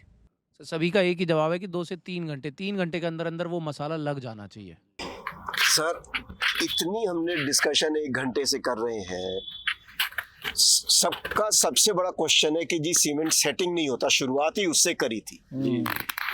एक तरफ तो मांग रहे हैं आप जल्दी सेटिंग वाला सीमेंट, दूसरी तरफ उसको भिगो के आप वहां पर आपने रखा हुआ है। तो इन दोनों चीजों में समझ नहीं आती है कि क्या चीज किसको सही बोले। समझ रहे हैं मैं क्या कहना चाह रहा हूं साहब? एक तरफ आप कह रहे हैं कि जी सीमेंट जल्दी सेटिंग वाला चाहिए, आपने बोला कि M25 चाहिए, M30 चाहिए क्योंकि जल्दी सेट हो जाए, है ना। दूसरी तरफ हमने सीमेंट रखा हुआ है 2 घंटे 3 घंटे। देखिए साहब, जब भी आप पानी मिलाएं, पानी मिलाने से 2 घंटे के अंदर उसे अपनी जगह पे पहुंच जाना चाहिए। मैंने तो यहां तक देखा है कि आपका मसाला जो शाम को बचा उसके ऊपर गीली बोरी रख दी, अगले दिन सुबह उसमें सीमेंट मिलाया, पानी मिलाया और उसको लगा दिया। देखा है मैंने। अब आपकी साइड पे नहीं होता, वेरी गुड, बट लेकिन मैंने देखा है ये चीज। कई बार है। तो अब आप बताइए ये इसमें सीमेंट क्या कर लेगा? लेकिन मिस्त्री को अगर बोला गया ये काम पूरा करना है, जो काम उसने कल रात को पूरा नहीं कर पाया वो सुबह आके अपने काम में लगता है। काम तो करेगा, वो बात बिल्कुल ठीक है आपके ऋषभ जी, लेकिन जो रोड़ी बच गई, जो मसाला बच गया है, उसमें आप नया सीमेंट डाल रहे हो, पानी डाल रहे हो, तो वो आपने एक तो वो नया सीमेंट डाल के पूरा ही मसाला खराब कर दिया। आप मांग रहे हैं जल्दी सेटिंग वाला, हमने जल्दी सेटिंग दिया, वो वैसी उसकी सेटिंग खत्म हो गई। सूखी सीमेंट की लाइफ क्या होती है सर? तो सूखी सीमेंट आप खरीदते हैं, बैग खरीदते हैं, उसकी जीवन शैली कितनी होती है? जीवन शैली सर ये तो मेरे को तो मालूम नहीं है। खैर कितने दिन तक आप उस सीमेंट को अपने पास रख सकते हैं? कितने दिन तक वो लगा लेना चाहिए? 1 महीने से पहले बस सर उतना ही, 1 महीने से पहले। सूखे वातावरण में आप रखें तो हाँ वही 20-25 दिन। 20-25 दिन थोड़ा सेट होना शुरू कर देता है। 15 दिन में, 15-20 दिन में। हाँ जहाँ ओस होती है, ओस की बताएं साहब। बिल्कुल सही बात है। अगर मौसम ठंडा है तो भाई साहब सही बताया कि 10-15 दिन में वो अपना सेट करना शुरू कर देते हैं। नहीं वो खुले में रखिए तब होता है या सीमेंट के कमरे में? चाहे आप कोई तिरपाल डाले हो या कमरे में रखो, जब भी वो हवा का सिलन कुछ न कुछ नुकसान करेगा। वो ओपन में रखते हैं त्रिपाल डाल के, आप कैसे रखते हैं साइड पे सीमेंट? तिरपाल डाल के फिर भी नमी पकड़ जाता है। आप कैसे स्टोर करते हो सीमेंट को? खुले में? नहीं खुले में नहीं, अंदर भी नहीं, कमरे जैसे में आपने यहाँ नीचे बत्ता बिछाया, उसके ऊपर रख दी, उसके ऊपर त्रिपाल डाल दी। कमरे के अंदर भी रखते हैं बत्ते के। आपके साइड कमरे के अंदर क्या तिरपाल से ढकवा देते। कितनी लंबी लाइफ है सर, आप भी बताएं जरा हमारे को। सीमेंट की लाइफ कितनी होती है अगर स्टोर कर रहे हैं आप उसको? अगर पन्नी से ढक के रखा जाता है तो वो 15 से 20 दिन तक जो है सीमेंट की लाइफ होती है। सर यही बात है, जो खुले में रखते हैं तो उसके लिए थोड़ा सेफ्टी से रख दिए तो ठीक है, नहीं तो 15 से दिन के बाद थोड़ा नीचे जो बोरी होती है ना, सबसे नीचे का, वो थोड़ा टाइट से महसूस होता है। बाकी वैसे ठीक रहता है ऊपर की। 2020 में लॉकडाउन कितने महीने के लिए लगा था? शुरू में मार्च वाला 2 महीने के लिए, फिर खुला, फिर 2 महीने लगा। सीमेंट तो खराब नहीं हुई? उसमें कुछ देखिए, कुछ नमी तो पड़ती है सर, देखिए सीमेंट अगर आपने एक ड्राई कंडीशन में रखा है, वो लगा था मार्च में लगा था, मार्च में लगा था। मार्च में 22 थोड़ा मार्च मौसम गर्म होती है सर। तो गर्म होता है, मैं मान गया, मौसम की बात नहीं है, लेकिन स्टोरेज की बात है। अगर आप किसी कमरे में भी लगते हैं तो वहाँ बोलते हैं ना कि वो कितने वाट का 100 वाट का बल्ब लटका के रखिए गर्मी के लिए, या उसको एक गर्म वातावरण दीजिए सीमेंट को। लेकिन अगर आपने सूखे कंडीशन में अंदर कमरे में रखा है तो सीमेंट की शेल्फ लाइफ 3 महीने की है सर। अगर अच्छी तरह वो रखा है प्रॉपर ढक के अच्छी तरह, तो 3 महीने तक सीमेंट में कोई दिक्कत ऐसी नहीं आती। उसकी स्ट्रेंथ घटती नहीं है। उसके बाद उसकी स्ट्रेंथ टाइम के हिसाब से घटना स्टार्ट हो जाती है। 3 महीने के बाद ऑलमोस्ट 20% स्ट्रेंथ कम हो जाती है सीमेंट की। नीचे गांठ बनना चालू हो जाता है, नीचे गांठ बनना चालू। जहाँ नमी होगी सर वो तो होगा। नीचे अगर आपने 7-8 बोरी से ज्यादा रखी हुई है ना, तो नीचे गांठ बन जाएगी वजन की वजह से। वजन की वजह से अपने खुद के वजन की वजह से। अगर 3 महीने रखना है तो उसको पलटना पड़ेगा सीमेंट को, जब रुक सकता है। अच्छी तरह स्टोर करना पड़ेगा प्रॉपर ढक के, कोई भी हवा वहाँ नहीं जानी चाहिए। नहीं हो पाता ना ऐसा काम, क्योंकि साइड पे पानी भी है, तराई है, चिनाई है, सब काम होता है, तो नहीं हो पाता। वो एक मूविंग सिस्टम है सर, वहाँ माल चल रहा है, लोग आ रहे हैं जा रहे हैं। मेरा एक प्रश्न है सर, जैसे हम प्लास्टर करते हैं कोई भी दीवार को, जैसे प्लास्टर कर दिया, बाय द वे कुछ दिन बाद देखते हैं कि हाफ दीवार है ना जो उस प्लास्टर को छोड़ना शुरू कर देती है, ऐसा क्यों? देखिए सर, जो हमारा जो तरीका है उसमें तो यही है कि प्लास्टर से पहले एक प्लेन जो सीमेंट का घोल है, जिसे हम नीरू बोलते हैं शायद, नीरू सर, नीरू या नीरू जो, वो उसका घोल हमको दीवार पे छापना चाहिए उस एरिया में। हम तो सर सारी दीवार में घोल लगाते हैं। सारी जहाँ तक जो भी प्लास्टर आज के दिन करना है वो वहाँ पर हम लोग लगाते जाएं, मतलब वो घोल छापते जाएं और हम उसके ऊपर प्लास्टर, क्योंकि वो फूल जाता है, प्लास्टर फूल के झड़ना शुरू हो जाता है। वो उसने अंदर से छोड़ दिया जी। या तो हमारी प्लास्टर की कई बार मोटाई मोटी हो जाती है जी, थिकनेस मोटी हो जाती है, जो कि हमें आधा इंच से ज़्यादा नहीं रखनी चाहिए, क्योंकि ईंटें ऐसी आ रही हैं टेढ़ी मेढ़ी, तो प्लास्टर की मोटा प्लास्टर करना पड़ जाता है अंदर से। या तो घुटाई हमारी इतनी तेज नहीं है जो कि अंदर उसने हवा पकड़ ली। सर सूखी दीवार या गीली दीवार पे प्लास्टर करने से भी फर्क पड़ता है क्या? बिल्कुल आपको तराई, वो अगर आपने अंदर दीवार अगर गीली नहीं है तो ईंट का काम क्या है, पानी सोखना, वो आपका प्लास्टर का पानी अंदर सोखेगा और उसकी वजह से वो जो है कमजोर हो जाएगा, उसमें जो है वो गैप आ जाएगा, प्लास्टर और ईंट का जॉइंट कमजोर हो जाएगा, क्योंकि वो आपके मसाले में से पानी खींच लेगी ईंट, और वो ईंट का नेचर है। तो ईंट इसीलिए तो तराई करके आप लगाते हैं ना, पहले पूरी डुबा देते हैं पानी में या उसको तराई करते हैं। कहते हैं ईंट की जो तराई होती है उसका अपने वजन से 15 से 20% और हैवी हो जानी चाहिए ईंट, इतना पानी पी लेनी चाहिए चिनाई से पहले, और फिर जब आप प्लास्टर करते हैं उससे पहले फिर दीवार की तराई होती है। वो तो आप सब करते ही हैं साइटों पे, आपके यहाँ तो कंटिन्यूस होता है। सर छज्जे का सवाल आप पूछोगे मैं पूछूं? सर ये छज्जे पे जो है 4 से 5 महीने के बाद क्रैक आने स्टार्ट हो जाते हैं, जो जहाँ पे हम रंगत लगाते हैं। रंगत तो बिल्कुल आखिर में लगाते हैं ना हम लोग। सभी का एक ही सवाल है सर, सब ये प्रॉब्लम फेस करते हैं मोस्टली लोग छज्जे को लेके ना। हाँ, छज्जे को लेके एक बार आप सवाल को डिफाइन कर दो ताकि क्लियर हो जाए। क्या होता है सर, जब भी आप लेंटर डालते हो, लेंटर के बाद रंगत चुनी जाती है, उसके बाद ये प्लास्टर कर देते हैं, घर को हैंडओवर कर देते हैं। होता क्या है 5 से 6 महीने बाद, साल भर बाद वहाँ क्रैक आ जाता है स्ट्रेट, यही होता है सीधा वो ब्रिक और वो छज्जे के जॉइंट पे नीचे सीधा क्रैक आता है, राइट? अगर मैं ठीक समझाऊं तो उस क्रैक से कैसे बचा जाए? सर देखिए, वो क्रैक को कोई नहीं रोक सकता बनना। क्यों? दो अलग अलग चीजों को आप जोड़ रहे हैं। गर्मी में कंक्रीट अपने हिसाब से फैलेगा या सिकुड़ेगा, ईंट या प्लास्टर अपने हिसाब से फैलेगा और सिकुड़ेगा। सर देखिए, ये क्योंकि जब कोई दो अलग अलग चीजें आप जोड़ेंगे उसमें क्रैक आना ही आना है। ये सिर्फ ईंट और कंक्रीट का या छज्जे का ही नहीं मामला है, ये सभी कुछ भी आप जोड़ेंगे सब में कुछ ना कुछ क्रैक आने की संभावना रहती है। इससे कैसे बचा जाए सर? इससे देखिए, जो मुझे समझ में आता है, छज्जे में एक हल्की सी आप 3 इंच 4 इंच की, जहाँ जितनी मोटी दीवार है, 4 इंच की आपकी दीवार है तो 4 इंच मोटा और 4 इंच ही ऊंचा आप कंक्रीट साथ साथ भरिए। आजकल क्या है, छज्जे में आप देखेंगे जब भी रोड़ी गिरती है तो छज्जे से ही गिरना शुरू करती है। तो आजकल लोगों ने क्या किया है, एक छोटी सी बीम 4 इंच बाय 4 इंच की एक वो 10 mm का ही बेशक हो, एक बीम सी बना के आखिर में रखनी शुरू कर दी है, जिससे कि वो वहाँ पर वो कंक्रीट ना गिने, वो एक तरह से वो बीम ही बन जाती है। तो हाँ जी, आगे तो आपने वो 4 इंच या 6 इंच की बीम बनवा दी आपने। हाँ। जो साइडों की वो होती है फायर फीट वाल, करेक्ट, तो वहाँ भी होती है। बिल्कुल कहना है, कहीं तो जॉइंट आएगा भाई। जॉइंट सर देखिए, ये जॉइंट तो हर जगह आएगा। और ये मुर्गा जाली से जो अगर आपने बिना वो बीम के ऊंचाई के अगर आपने बनाया, आप मुर्गा जाली ऐसे एल शेप में करेंगे तो वो ज़्यादा टिकेगी नहीं ठीक से, जो मेरा मानना है। आप बिना मुर्गा जाली, आप एक तो मुर्गा जाली उसमें लगानी बहुत ज़रूरी है, जो ये जॉइंट है, तभी आप वो क्रैक को रोक पाएंगे। नहीं तो ये क्रैक नहीं रुकेगा और ना ही इसको आप रोक सकते हैं। मुर्गा जाली तो सर कॉलम और दीवार और सब जगह होनी चाहिए, जहाँ भी जॉइंट्स आ रहे हैं, जहाँ भी आपका प्लास्टर से पहले ईंट और रोड़ी का जहाँ भी जॉइंट है, हमें मुर्गा जाली को लगाना ही लगाना। ईंट और रोड़ी के सर ये जॉइंट। प्लास्टिक की जाली आती है, क्या वो लगा सकते हैं? नहीं साहब, प्लास्टिक से फिर और क्रैक आएगा। प्लास्टिक वो उतनी ताकत नहीं लेगी। मुर्गा जाली वगैरह में बड़ी बड़ी जाली आती है, उसमें हम टेप करके वो उसका कारण अलग है यूज। ये आप बात कर रहे हो फाइबर की जाली की? जी फाइबर जाली की, जो सफेद रंग की होती है। हाँ सफेद नरम सी होती है वो। हाँ, वो वाटर प्रूफिंग के काम आती है सर। वो स्ट्रेंथ नहीं देती, वो बस एक सरफेस कवर करती है।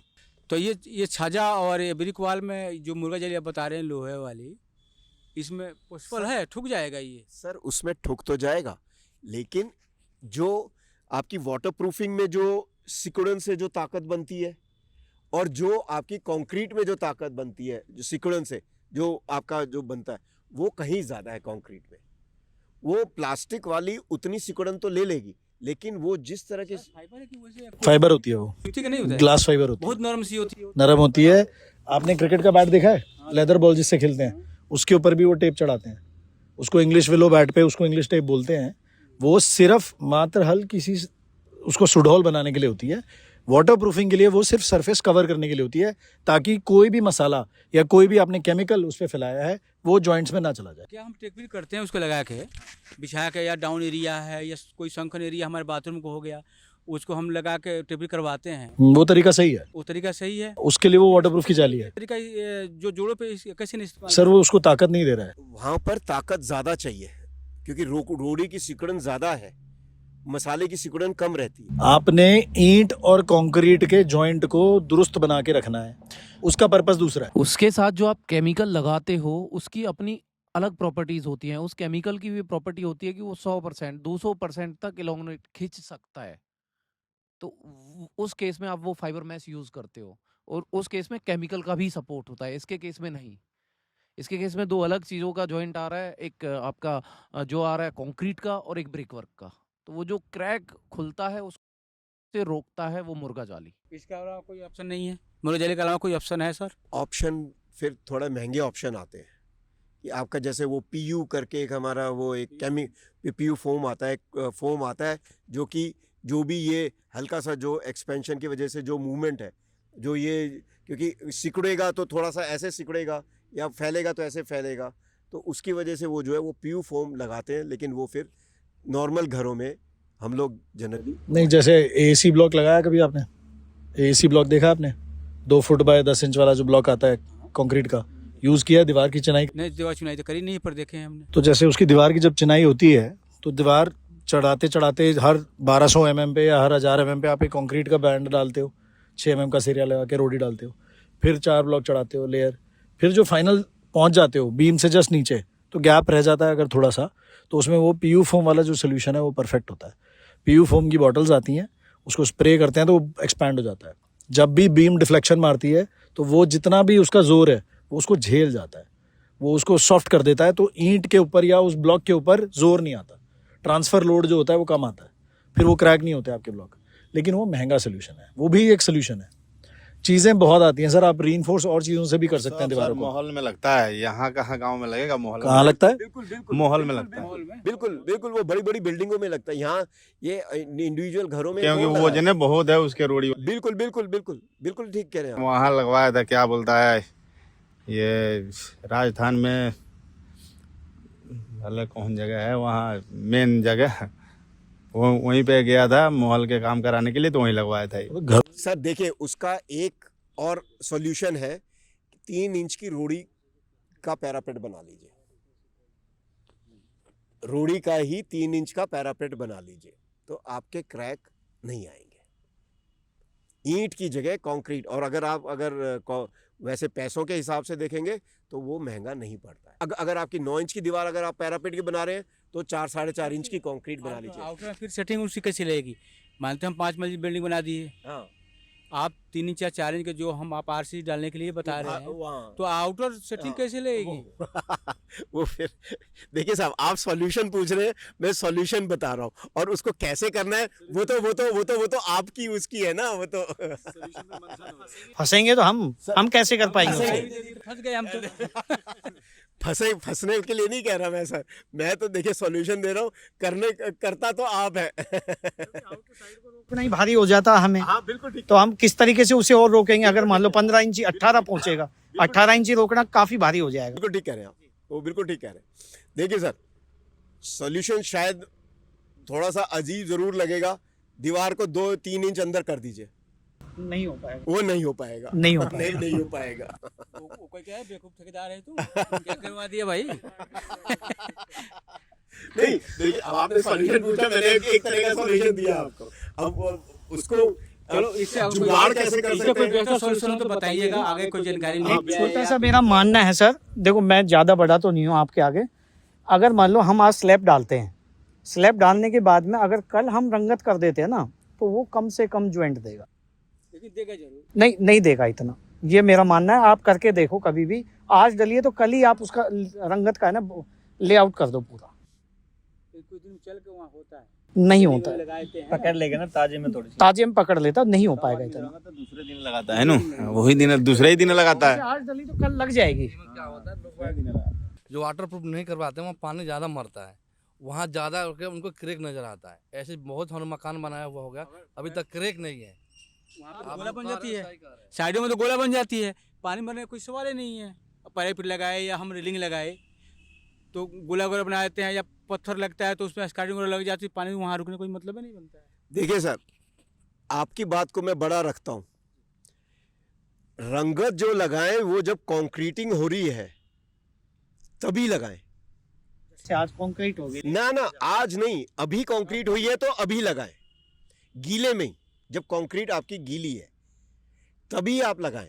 सेम डे में तो नहीं लग पाएगा जहां वो एक बार सूख गया तो फिर तो सर सुबह से कंक्रीट डालना शुरू करते हैं, शाम हो जाती है हमें कभी कभार, अब रात को नहीं हो पाया तो मॉर्निंग में सुबह लगा देते, गीला होता है सर्दियों के मौसम में। सर्दियों में तो चल, और गर्मियों में तो सेम डे में लगा सकते हैं आप, उसी दिन जैसे टाइम है तो। लेकिन पूरी तरह से कंक्रीट सूखनी नहीं चाहिए, वो अभी भी गीली होनी चाहिए, वो बेशक आप आज लगाएं या 6 दिन के बाद लगाएं। एक बात कही आप सर, आपने एक बात कहे थे कि रोड़ी का सिकुड़न या फैलना या ईंट का सिकुड़न या फैलना, तो ये अलग अलग 2 तरीके हैं ना सर। अलग है, बिल्कुल दोनों अलग तो हम उस दिन लगाएं या दूसरे दिन बाद लगाएं तो फैलना तो है, ये कैसे रुक सकते?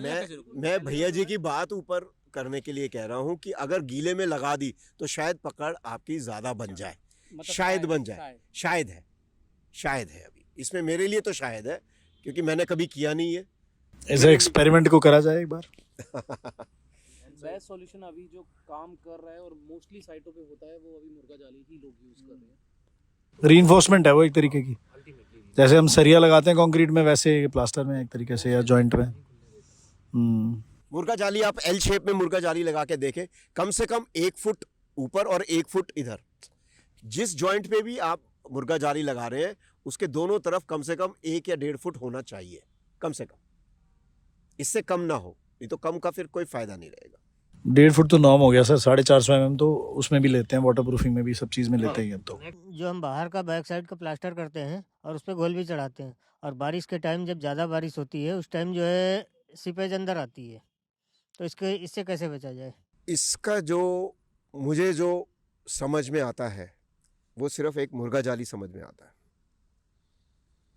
कि मुर्गा जाली जब आप लगाएंगे पकड़ अच्छी बनेगी, और प्लस जो ईंटों के बीच के जो जॉइंट होते हैं उसको जो हम लोग क्या कर देते हैं, ग्रूव सा बना देते हैं ना, उसको क्या बोलते हैं हम लोग, मुझे नहीं आता उसको, जो ग्रुप काट देते हैं, ग्रुप काट देते हैं। हाँ, जो ग्रूव काट देते हैं ना, जो मसाला लगा के, जिससे कि उसके ऊपर प्लास्टर और चिपक जाए। हम लोग जनरली उसको फ्लैट रखते हैं, अंदर तो ये चल जाता है, लेकिन बाहर में अगर आप ग्रूव रखेंगे तो हर 4-4, 5-5 इंच पे या तो एक आपको ग्रूव मिल जाएगा, जॉइंट मिल जाता है, जिससे कि वो प्लास्टर को और जोर से पकड़ के रखे। दिल्ली के केस में सर सबसे बड़ा इशू मैं बताता हूँ आपको क्या है। यहाँ मोस्टली वॉल्स जो है 4 इंची की होती हैं।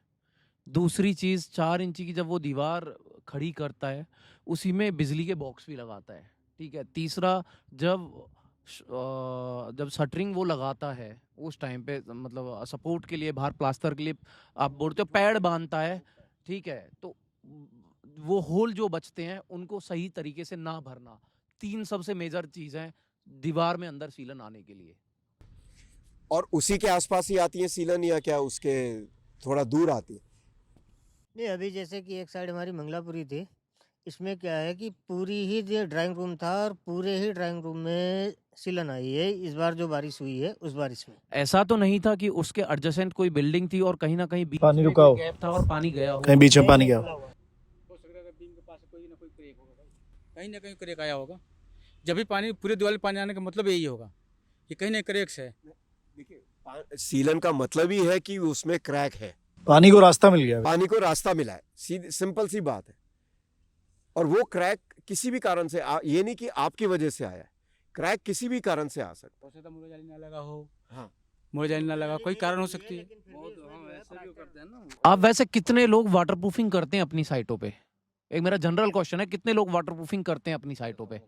हम लोग भी करते आज आपको पता है ना सभी को कि एक बेसिक रिक्वायरमेंट बन चुकी है वाटरप्रूफिंग करना साइटों पे, कि जितने भी संकन एरियाज हैं, जितनी भी बैल्कनीज हैं, ऊपर की छत है, तो वहाँ पे वाटरप्रूफिंग, क्योंकि आदमी देखो बहुत पैसा लगाता है, ठीक है, लेकिन बहुत अच्छा इंटीरियर का काम कराता है, बहुत अच्छा लकड़ी का काम कराता है, बहुत अच्छी टाइलें लगाता है बाद में, लेकिन ये बहुत छोटी छोटी चीज़ें सबसे ज़्यादा परेशान करती नहीं तो फिर मेरे को बताओ, नए मकान में सीलन क्यों आ जाती है? आप छत की पैरापेट वो देख लीजिए, वो जो होती है क्या ममटी, उसकी दीवारें गीली हो जाती हैं अपने आप, अंदर सीलन आती है। ममटी में बहुत दिक्कत आती है कई। लेकिन सर वहाँ देखना है कि अपने वहाँ वाटरप्रूफिंग की है कि नहीं की। मैं वही तो आपसे कह रहा हूँ, ट्रीटमेंट होने के बाद भी आ जाती है। ममटी वाला जहाँ तक ख्याल है ना, वो पानी ओवरफ्लो का भी है, क्योंकि टंकियों में से पानी ओवरफ्लो होता है। ममटी पे टंकी रखी होती है, ममटी पे हमेशा टंकी रखी होती है और टंकी का पानी आप ठीक से उसको ओवरफ्लो नहीं रोकने की कोशिश करते। सर एक बहुत छोटी सी चीज़ है जो हम भूल जाते हैं। कई बार क्या होता है, छत पे ट्रीटमेंट होने के बाद ऐसे भी मैंने केसेस देखे हुए हैं जहाँ पर एसी के डक्ट कट रहे हैं और उसके लिए वो दीवार में छेद करने की बजाय कोर में कट कर देते हैं। मैंने बहुत सिचुएशंस देखी हैं ऐसे। फिर जब हम जो जिसके लिए हमारा उस टाइम पे सिविल का काम खत्म हो चुका है, अब वो एसी वाला लगा हुआ है या कोई और काम हो रहा है। मान लीजिए कि ममटी से आप बारिश के पानी का, बरसाती का पाइप उतार रहे हैं नीचे, सर उस टाइम पे उखाड़ देते हैं। आधी से ज्यादा चीज तो हमारा जो जुगाड़ वाला जो सिस्टम है ना, जो हमारे भारत में बसा हुआ है ये सिस्टम जुगाड़ करने का, हाँ वो जुगाड़ वाला ही सबसे ज्यादा दिक्कत करता है। जुगाड़ ही सबसे बाद में फिर दिक्कत करता है। वो सारी जिंदगी को नासूर हो जाता है। और जो डक्टिंग का होता है ना, वो डक्ट फिर वही छत से दीवार में जा रहा है, तो जब बारिश होती है तो पानी उसके साथ साथ बह के अंदर दीवारें भी गीली करता है। नेक्स्ट क्वेश्चन सर का था, सर ने भी एक अच्छा क्वेश्चन किया था बीच में। जब प्लास्टर करते हैं ना सर, बाहर में चाहे फर्श के ऊपर करे तो चटक जाते हैं पूरी। चटक जाना मतलब मकड़ी के जाली की तरह अपने को वो दिखता है जब हम उस पे पानी डालते हैं नॉर्मली, पर लेकिन वो क्रैक नहीं होता है। मकड़ी का जाला जरूर दिखता है लेकिन वो क्रैक नहीं होता है। ऐसे क्यों होता है सर? सब देखिए, वो एक तरह से जो अंदर का जो प्लास्टर का पानी है ना, वो कैसे अंदर अंदर बहा है, उसका वो कारण है कि वो मकड़ी का जाला वो वैसे वो जब सूखता है तो वो वहीं से पानी वो सूखता है और वो एक जाला सा बना देता है। लेकिन वो जाला कभी भी क्रैक नहीं होता है। आप कभी भी उसको ठोकेंगे तो अगर क्रैक होगा तो प्लास्टर में फिर वो बोलने लगता है सर, डब डब वाली आवाज आनी चाहिए ना, खोखलेपन की, वो नहीं आती है। वो धमक की आवाज उसमें नहीं आएगी, जो आप कह रहे हो उसमें नहीं आएगी, उसमें नहीं आएगी। लेकिन आपके में आती है क्या वो आवाज धमक? हाँ, वो धमक आती है, पूरे चटक जाती है गोल चलने के बाद। यार उसमें देखिए, सबसे पहली बात, आप करनी तराई के चक्कर में छोड़ देता है। तो करनी लकड़ी की है या लोहे की है? वो लोहे वाली है। सर गुरमाला की बात कर रहे हैं। करनी कह रहा हूँ, सॉरी, करनी सॉरी कह रहा हूँ, वो मैं जो गुरमाला जो है, गुरमाला जो गुटका होता है, गुटका जो है, हाँ जो लकड़ी का होता है। हाँ हाँ वो लकड़ी का होता है। हाँ, कभी भी प्लास्टर में आप एल्यूमिनियम वाला वो जो करनी से जो मटेरियल बनता है ना, उसका भी तो गुरमाला आता है ना, वो गुरमाला कभी भी इस्तेमाल नहीं करिएगा। उसके इस्तेमाल से मैंने एक उंगली से पूरा प्लास्टर कमरे दीवार का झाड़ा है, क्योंकि वो वो लोहे की करनी से या वो जो एल्यूमिनियम की करनी हो, वो जो गुरमाला होता है उससे किया। क्यों? आप कभी भी देखेंगे जब भी आप एल्यूमिनियम का गुरमाला इस्तेमाल करेंगे तो आपको जोर थोड़ा सा ज़्यादा लगेगा। इसका क्या मतलब है? वो अंदर का पानी खींच रहा है, जो आपके प्लास्टर का पानी है वो बाहर खींचता है, जिसकी वजह से वो आपका प्लास्टर बुरबुरा, जिसे हम बोलते हैं ना बुरबुरा जाना, वो बुरबुरा जाता है।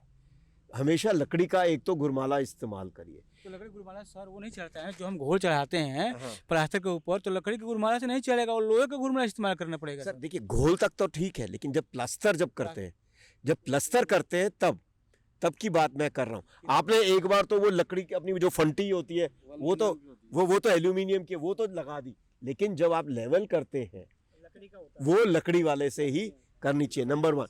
जहां आप जो कह रहे हैं, जो आपका सवाल है कि वो जो फट जाता है, देखिए सर, प्लास्टर करने का जो मेन तरीका है, हमने तो यही देखा है और यही चलता आ रहा है कि पहले ईंटों को खूब अच्छी तरह से भिगोए, उसमें फिर हम लोग अपना नीरू जो होता है उसका घोल छापे और फिर हम उसके ऊपर प्लास्टर मारें।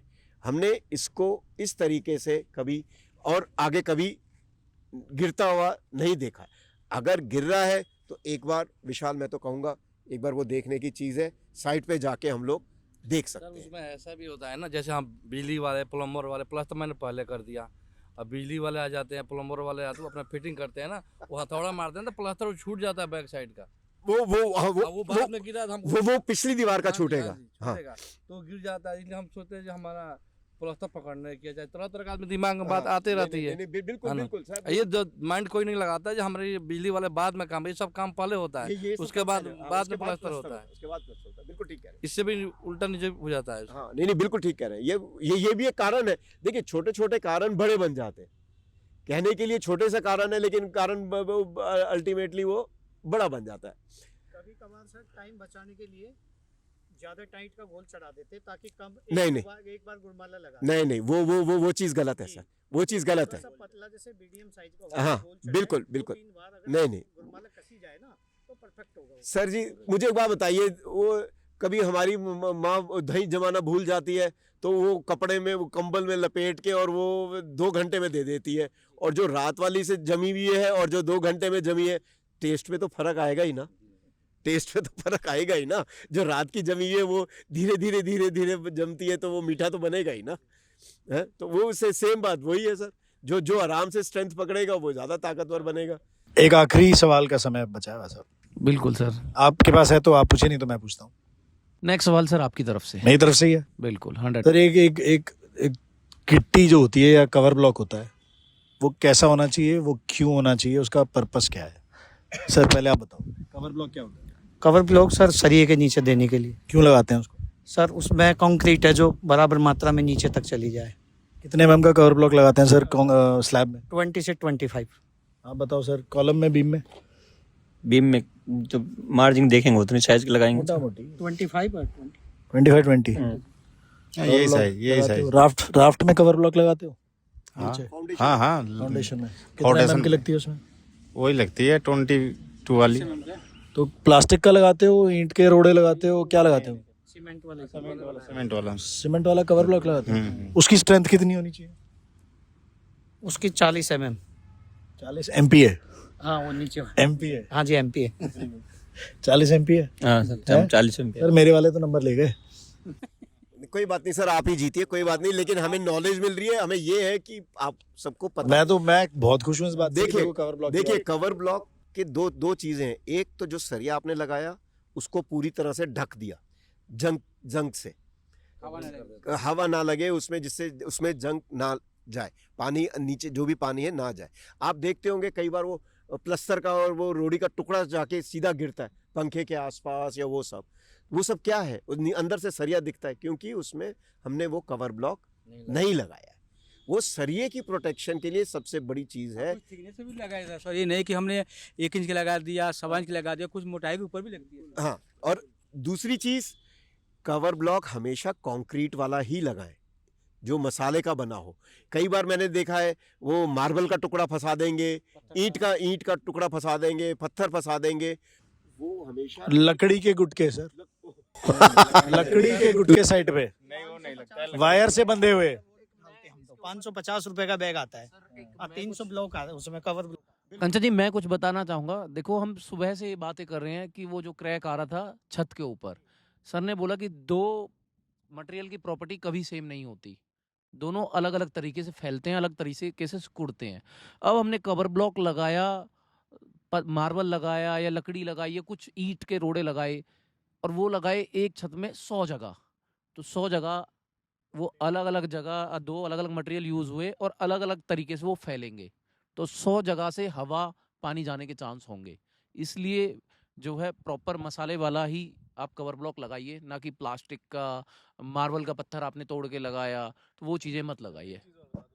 M40 ग्रेड ये बोल रहे हैं कवर ब्लॉक का, छत तो M20 है सर। सेम ऑलमोस्ट, देखो वही सेम ग्रेड का जो है कवर ब्लॉक। हाँ, एक्स्ट्रा क्या होगा, अब बहुत ज़्यादा ग्रेड का कवर ब्लॉक अगर यूज़ करते हो तो उसकी भी प्रॉपर्टी अलग है, वो भी अलग तरीके से फैलेगा, अलग तरीके से सिकुड़ेगा। बिल्कुल ठीक कह रहे हैं विशाल कि जिस ताकत की हम कंक्रीट लगा रहे हैं उसी ताकत का कवर ब्लॉक होना चाहिए। सर ऐसा है ना, एक्चुअली कभी कभार जैसे मान लो 25 mm का सरिया है बीम के अंदर, तो उसमें फिर वो हैवी देना पड़ता है हमें, वुड क्रैक हो जाते हैं कवर ब्लॉक, नहीं तो क्रैक हो जाता है, टूट जाता है वो।